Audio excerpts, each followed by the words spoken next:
പ്രേക്ഷകരെ ഈ ദിവസത്തെ ഏറ്റവും പ്രധാനപ്പെട്ട വാർത്ത നമ്മുടെ സംസ്ഥാനത്തെ കൊടുംചൂടിൽ സൂര്യതപമേറ്റ് ഒരാൾക്ക് ജീവൻ നഷ്ടപ്പെട്ടു എന്നുള്ളതാണ്. നിരവധി പേർക്ക് പൊള്ളലേറ്റു.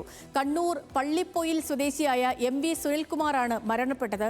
കിണറ് പണിക്കിടയിലായിരുന്നു അന്ത്യം സംഭവിച്ചത്. കനത്ത ചൂടിൽ മലപ്പുറത്തും കോഴിക്കോടും എറണാകുളത്തും സൂര്യതപം റിപ്പോർട്ട് ചെയ്തു. മലപ്പുറത്ത് 4 വയസ്സുകാരിക്കാണ് പൊള്ളലേറ്റത്. സംസ്ഥാനത്ത് ഉഷ്ണതരംഗത്തിന് സാധ്യതയുണ്ടെന്ന് കാലാവസ്ഥാ കേന്ദ്രം മുന്നറിയിപ്പ് നൽകി. ഇടുക്കിയിലും വയനാട്ടിലും ഒഴികെ ജില്ലയിൽ ഓറഞ്ച് അലർട്ട് പ്രഖ്യാപിച്ചിട്ടുണ്ട്.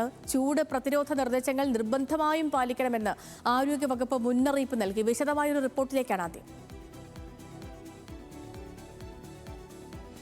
സംസ്ഥാനം അക്ഷരാർത്ഥത്തിൽ ചുട്ടുപൊള്ളുകയാണ്. കണ്ണൂരിൽ കിണർപ്പണിക്കിടെയാണ് പള്ളിപ്പൊയിൽ സ്വദേശി MV സനൽകുമാർ സൂര്യാഘാതമേറ്റ് മരിച്ചത്. ഇന്നലെ കിണർപ്പണിക്കിടെ ശാരീരിക അസ്വസ്ഥത അനുഭവപ്പെട്ട് ചികിത്സയിലായിരുന്നു. ദുരന്ത വാർത്തകൾ അവിടെയും തീരുന്നില്ല. മലപ്പുറം വണ്ടൂരിൽ മുറ്റത്ത് കളിച്ചുകൊണ്ടിരുന്ന 4 വയസ്സുകാരിക്ക് സൂര്യാഘാതമേറ്റു. കോഴിക്കോട് വളയത്ത് ജോലിയിലായിരുന്ന അങ്കണവാടി അധ്യാപികയ്ക്കും എറണാകുളം കൂത്താട്ടുകുളത്ത് ഇതര സംസ്ഥാന തൊഴിലാളിക്കും പൊള്ളലേറ്റു.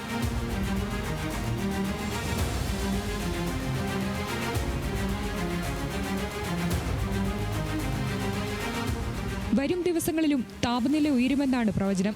സാധാരണ താപനിലയേക്കാൾ 4 മുതൽ 5 ഡിഗ്രി സെൽഷ്യസ് വരെ ചൂട് കൂടാനാണ് സാധ്യത.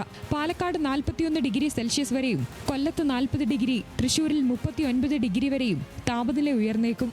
9 ജില്ലകളിൽ നിലവിൽ യെല്ലോ അലർട്ട് പ്രഖ്യാപിച്ചിട്ടുണ്ട്. പത്തനംതിട്ട, എറണാകുളം, കോട്ടയം, കോഴിക്കോട് ജില്ലകളിൽ 38 ഡിഗ്രി സെൽഷ്യസ് വരെയും കണ്ണൂർ, ആലപ്പുഴ, മലപ്പുറം, കാസർഗോഡ് ജില്ലകളിൽ 37 ഡിഗ്രി സെൽഷ്യസ് വരെയും തിരുവനന്തപുരം ജില്ലയിൽ 36 ഡിഗ്രി വരെയും താപനില ഉയർന്നേക്കും.